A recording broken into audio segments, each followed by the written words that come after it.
성탄의 아침입니다. 주님 나심의 기쁨과 평강이 우리 모두에게 함께하기를 소원합니다. 우리는 야고보서를 계속해서 보고 있습니다. 야고보서 3장 말씀을 이어서 보도록 하겠습니다. 오늘 본문을 읽어보면 야고보 사도는 교회의 시끄러운 모습을 보여주고 있습니다. 야고보 사도가 편지를 써서 보낸 교회는 당시 그리 이상적이지 않은 교회인 것 같습니다. 어른이 없는 집안은 시끄럽습니다. 마찬가지로 주님이 없는 교회는, 주님을 의식하지 못하는 교회는 그렇게 요란합니다. 그러나 거룩한 주님의 임재를 의식하면 시끄러운 분위기가 조용해집니다. 마치 아이들끼리 떠들고 싸우다가 부모가 오는 기척이 나면 조용해지는 것과 같습니다. 초대교회라고 해서 문제가 없었던 것은 아니었습니다. 그들 가운데서도 잘난 척하는 사람이 있었고 온유함보다는 그 마음속에 독한 시기와 다툼을 가지고 있는 사람도 있었습니다. 그래서 야고보 사도는 교회의 시끄러운 모습을 보면서 지혜롭고 총명한 사람이 없음을 안타까워하고 있습니다. 이것이 오늘 본문 13절의 말씀입니다. 그러고 나서 14절에는 공동체를 깨뜨리는 것이 무엇인지를 지적해주고 있습니다. 그러면 과연 공동체를 깨뜨리는 것이 무엇일까요? 야고보는 마음속에 독한 시기심과 다툼이야말로 교회를 깨뜨린다라고 말하고 있습니다. 14절 말씀을 다시 읽겠습니다. 그러나 너희 마음속에 독한 시기와 다툼이 있으면 자랑하지 말라. 진리를 거스려 거짓말하지 말라. 이 말씀에 의하면 먼저 독한 시기심이 나옵니다. 이것은 다른 사람의 뜻을 꺾고 자기 의견을 내세우려는 강한 욕구를 말합니다. 그것이 공동체를 파괴한다라고 합니다. 한마디로 남의 의견을 꺾으니까 표면적으로는 조용해지는 것 같지만 자기 생각이 꺾인 사람은 불만을 가지기에 결국 그 공동체가 보이지 않게 슬슬 금이 가기 시작하는 것을 말합니다. 그리고 이어지는 다툼이라는 것 역시 공동체를 깨뜨리는 중요한 요소 중 하나입니다. 이 다툼을 공동 번역에서는 이기적인 야심이라고 번역하고 있습니다. 그리고 표준 세번역에서는 경쟁심, 파당심으로 번역합니다. 다툼은 그저 가만히 있는데 생겨나는 것은 결코 아닐 것입니다. 반드시 욕심이 있는 곳에 다툼이 일어납니다. 물질적인 욕심만은 결코 아닙니다. 무엇인가 자신의 뜻대로 해야만 한다는 마음속에 품고 있는 욕심을 말합니다. 여기서 말하는 다툼은 마치 정당에서 당권을 장악하기 위해서 다투는 그런 다툼을 말합니다. 정당을 만들려면 자기 입장을 옹호해 주는 사람이 필요합니다. 그래서 자기 뜻을 따라줄 사람을 모으게 되고 그것은 결국 공동체를 깨트린다라는 말입니다. 그러므로 교회의 모든 일은 그냥 기분에 따라서 움직이는 것이 아니라 언제든지 말씀의 조명을 받아 움직여야 하는 것입니다. 독한 시기심과 이기적인 야심을 따라서 편당을 짓는 사람보다 하나님이 주신 지혜를 가진 사람, 온유한 사람, 겸손한 사람이 일하는 곳이 바로 교회가 되어야 한다는 말입니다. 여러분, 세상에는 두 가지 지혜가 있습니다. 하나는 위로부터 오는 지혜이고 하나는 밑에서부터 오는 것입니다. 말하자면 세상적인 영리함이 있고 하나님 주신 지혜로움이 있다라는 것입니다. 세상적으로 영리한 사람의 지혜는 어디에서 오는 것일까요? 본문 15절에서 말합니다. 이러한 지혜는 위로부터 내려온 것이 아니요 땅 위의 것이요 정욕의 것이요 귀신의 것이니라고 말합니다. 영리한 사람의 지혜는 위로부터 내려온 것이 아니라 위로부터 내려오지 않은 것이라는 이 말은 바로 하늘로부터 아버지로부터 나온 지혜가 아니라는 것입니다. 인간은 창조주 하나님에게서 오는 지혜가 아닌데도 장깨를 내어서 처신할 수도 있다는 것입니다. 시기와 야심으로 가득 찬 영리한 사람이 있을 수도 있습니다. 그러나 여러분, 독한 야망과 시기심은 하나님의 성품과는 전혀 어울리지가 않습니다. 예수님께서는 그런 마음이 없었기 때문에 아버지의 뜻을 받아들여 이 세상으로 오셨습니다. 예수님께서 하나님의 뜻을 존중하셔서 이 땅에 오신 것입니다. 스스로 자기를 내세우려고 했다면 오늘 우리가 맞이하는 성탄절은 아마 인류 역사에 존재하지 않았을 것입니다. 독한 시기와 다툼은 예수님의 마음이 결코 아닙니다. 독한 시기와 다툼도 지혜가 있어야 하는 것은 맞지만 그 지혜는 위로부터 내려오는 지혜가 아니라고 성경은 분명하게 말씀합니다. 한 걸음 더 나아가서 영리한 사람의 지혜는 세상적이다라고 표현하고 있습니다. 자기 주장과 강한 이기적인 야심의 성취는 세속적인 욕망이다라고 규정하는 것입니다. 그 시작이 세상에 속한 동기에서 나온다라고 말합니다. 아무리 교회에서 일을 논한다고 할지라도, 선교와 전도를 말한다고 할지라도, 복지와 규제를 놓고 이야기한다라고 할지라도 그 마음의 동기가 세속적일 수도 있다라는 것입니다. 질서를 내세울 수도 있고 절차를 논할 수도 있지만은 동기가 무엇인지가 중요하다는 것입니다.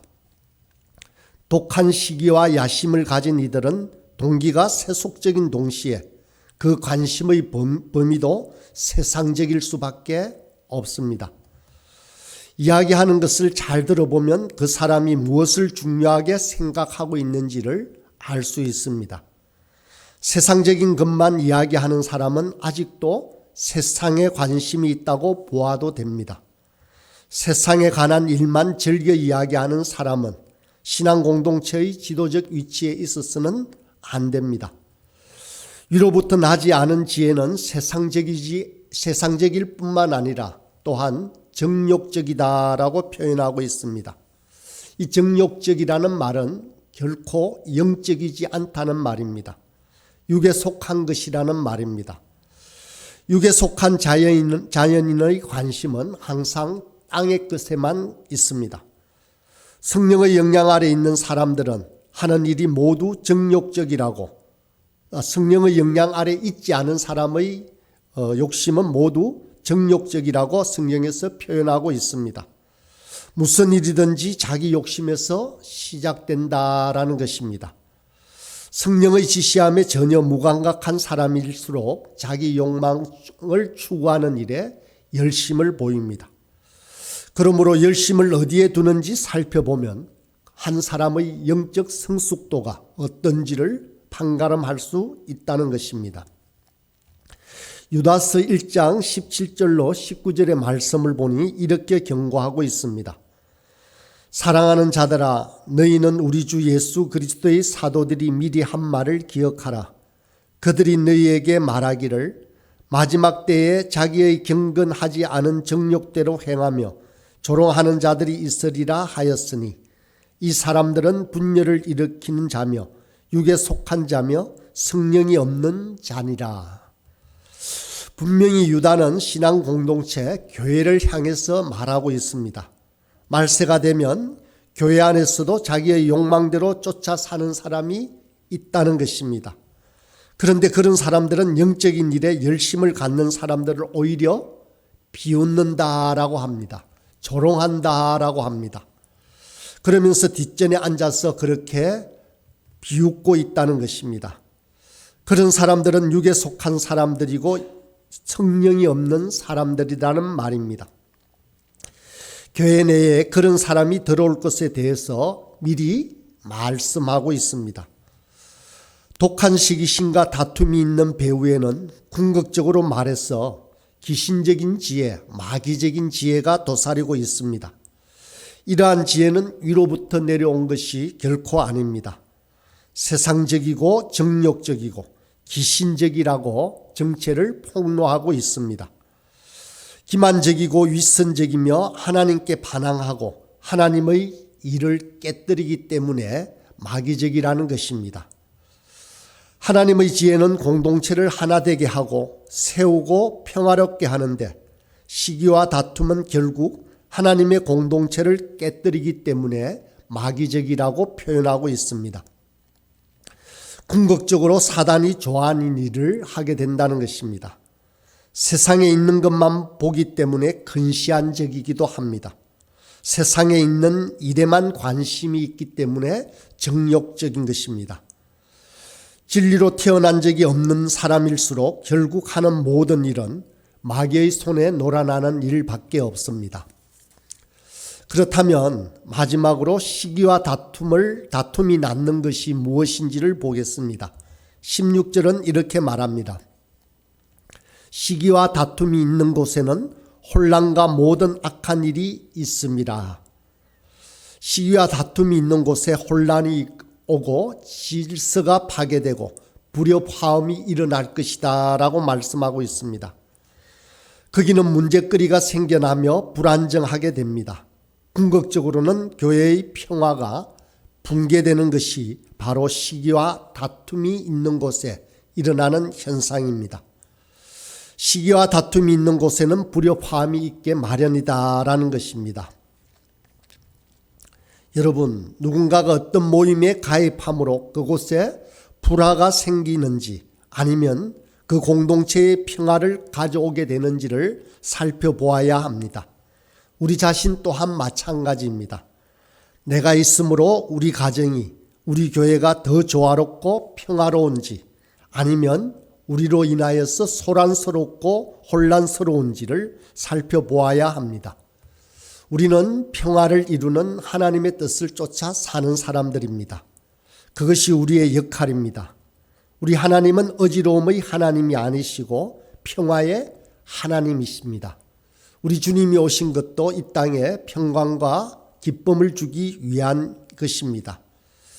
오늘 말씀은 독한 시기심과 이기심이 지배하는 곳에는 모든 악한 일이 뒤따른다라고 지적하고 있습니다.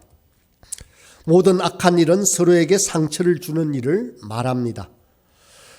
하나님 나라에 전혀 덕스럽지 못한 일을 말하는 것입니다. 공동체를 구성하는 사람들에게 유익을 끼치지 못하는 것입니다. 그 공동체를 통하여서 영광을 받으시고자 하는 하나님을 기쁘시게 하지 못하는 것이라고 하고 있습니다. 사랑하는 여러분, 저와 여러분은 바로 하나님의 백성입니다. 부디 하나님을 아는 지혜의 온유함으로 처신할 수 있기를 기도합니다. 하나님을 아는 사람은 겸손한 사람이자 온유한 사람입니다. 그런 사람이 모인 곳에서는 자기 유익만 추구하지 않습니다. 하나님이 주신 지혜의 온유함으로 처신하지 못하게 되면 그런 곳에서는 시기와 다툼이 필연적으로 일어난다고 오늘 본문은 말씀하고 있습니다. 자기 주장이 내세워지는 곳에는 분란이 있게 마련이라는 것입니다. 악한 경쟁심이 날뛰는 곳에서 혼란과 모든 악한 행위가 연출되는 것은 당연한 일입니다. 그러나 분명한 것은 저와 여러분이 없어도, 저와 여러분이 세상을 떠나도 내일 아침에 해는 동쪽에서 떠오르며 서쪽으로 저뭅니다. 우리의 의견대로 되지 않는다고 세상이 결코 망하지는 않습니다. 좋은 생각과 의견이 받아들여지면 감사한 일입니다.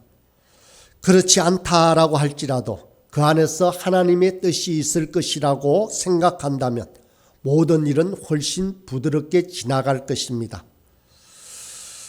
여러분, 저와 여러분은 악한 데는 어린아이가 되어야 합니다. 자기 주장이 관철되지 않으면 절대로 안 된다는 독한 마음을 품지 않길 바랍니다. 결코 파당을 만들지 않도록 합시다. 물론 지금은 결코 그렇지 않습니다. 우리 교회는 결코 그런 모습을 한 군데서도, 자그마한 한 곳에서도 찾아볼 수가 없습니다. 그러나 아무리 많은 사람들이 모인다고 할지라도 결코 교회를 어지럽히는 사람들이 되지 않을 것이라고 다짐하고 간구해야 합니다. 그래서 저와 여러분은 지혜에 있어서 성숙한 어른처럼 처신하며 살아가길 바랍니다. 이 성탄의 아침에 이렇게 하나님께서 이 말씀을 왜 주셨을까? 저는 그저 생각을 해보았습니다. 우리 가운데서 오신 우리 하나님은 평강의 하나님이십니다. 우리 서로 언제나 화목하기를 기도합니다.